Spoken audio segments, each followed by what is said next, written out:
Greetings everybody. Well, Young Adult April 2024 now continues on with a look at the first Maze Runner film. So, let's take a look at it. A teenage boy wakes up in an underground elevator with no memory of his identity and is greeted by seven male youths in a large glass area called the Glade, enclosed by giant stone walls. The Gladers have formed a rudimentary society and each assumes specialized tasks. The boys learn that a vast maze surrounding them is the only way out. During the day, designated runners search the maze for an escape route and return before the entrance closes at nightfall. After a fight with Gally, the boy remembers his name is Thomas. The next day, he is attacked by Ben, a runner who has been stung and left delirious by a griever, one of the biochemical creatures that roam the maze at night. Ben is forced into the maze by the other boys and left to die as there is no cure for his condition. Albie, the leader, and Minho, the lead runner, retrace Ben's steps inside the maze the following morning. Minho reappears late afternoon dragging Albie, who has been stung, but is unable to reach the closing entrance in time. Thomas runs into the maze to help, which leaves all three trapped. Thomas throws the griever into a closing passageway, which causes it to be crushed. The three manage to survive the night and return the next morning. A girl arrives in the elevator with a note saying that she is the last one to enter the Glade.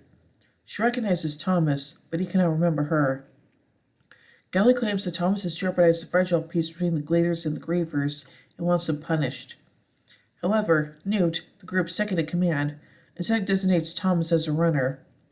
Thomas, Minho, Frypan, Winston, and Zard enter the maze, locate the Griever corpse, and remove a beeping mechanical device from inside it. Minho shows Thomas a model of the maze that is based on previous explorations. The maze's numbered sections open and close in a regular sequence, and Thomas realizes that the device corresponds to a section of the maze. The girl, Teresa, has two syringes filled with an unknown substance. One is used on Albie, and he recovers from the Griever sting. Minho and Thomas venture back into the maze with the device and discover a possible exit. Several traps are activated, forcing them to leave.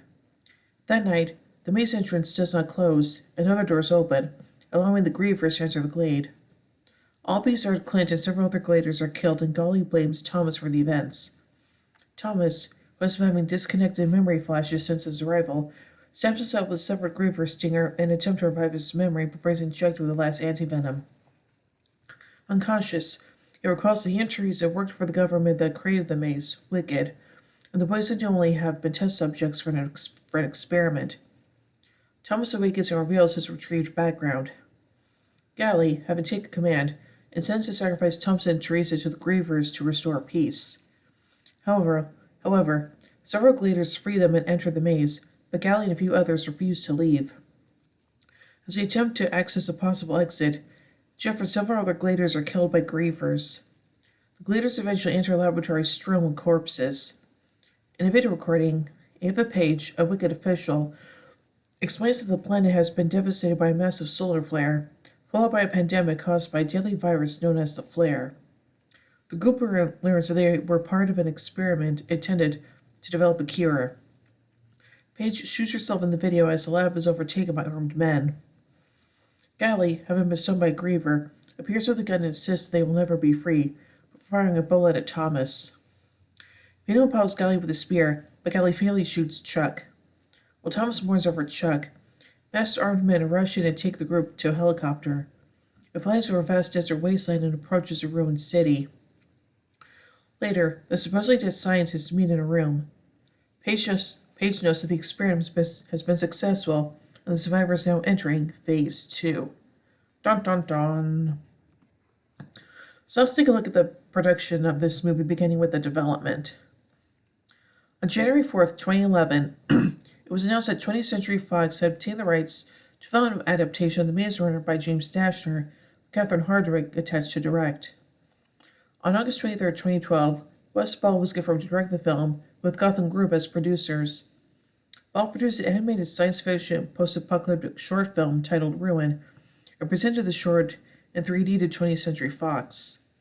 The studio initially considered a film adaptation of the short film, as it had the same tone of the Maze Runner novel they already planned to bring to the screen. Ball was then offered the chance to direct the novel adaptation. And now onto the Griever design. Great designer Ken Bartholomew designed the Grievers for the film. In late 2012, director Wes Ball hired him to work on the design. Bartholomew created a test design that he presented to director Wes Ball. Impressed by Bartholomew's work, Ball asked him to add a mechanical scorpion tail to the design. Bartholomew used various animal inspirations to come up with the design, including coconut crabs, caterpillars, and piranhas. Besides the Grievers, Bartholomew also worked on several maze, beetle blade come from the film, and crank designs. And now on to the casting. Roland Teresa Kaya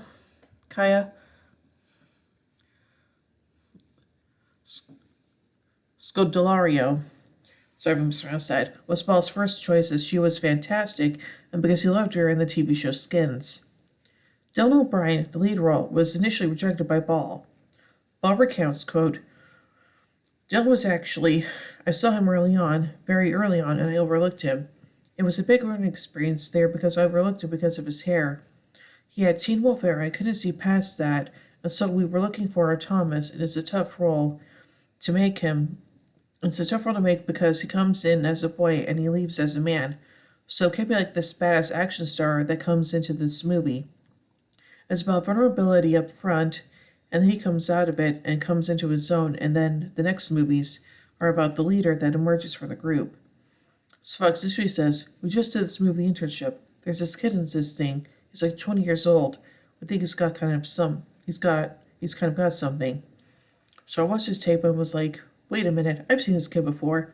Looked him up online and there was one picture of him with a totally shaved head, and it's a sweet, vulnerable looking kid. And I was like, whoa, that's interesting. I said, wait a minute, he's just so familiar. I looked back on my old audition tapes, which I had thousands of, and there's Dylan.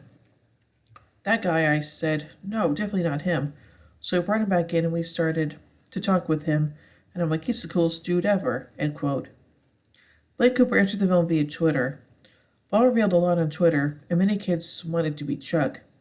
Cooper initially bugged Ball until Ball told him to give his tape to his casting director, and Ball was impressed by Cooper's tape and cast him. And now finally onto the filming.